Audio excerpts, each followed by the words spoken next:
నమస్తే న్యూస్ 24 తెలుగుకు స్వాగతం. నా పేరు శ్రీలత. వార్తలోని ముఖ్యాంశాలు ఇప్పుడు చూద్దాం.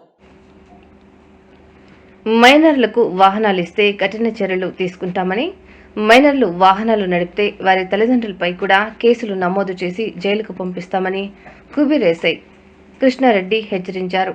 ఆదివారం నిర్మల్ జిల్లా కుబీర్ వివేకానంద చౌరస్తాలో పోలీస్ సిబ్బందితో కలిసి వాహన తనిఖీలు చేపట్టారు. ద్విచక్ర వాహనాలు హెల్మెట్తో పాటు ధృవపత్రాలు కలిగి ఉండాలన్నారు.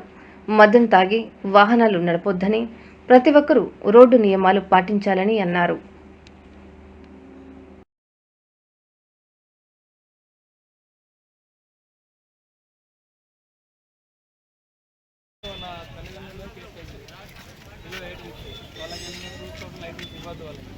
బైక్లు ఎక్కి బయట పంపిస్తున్నారు.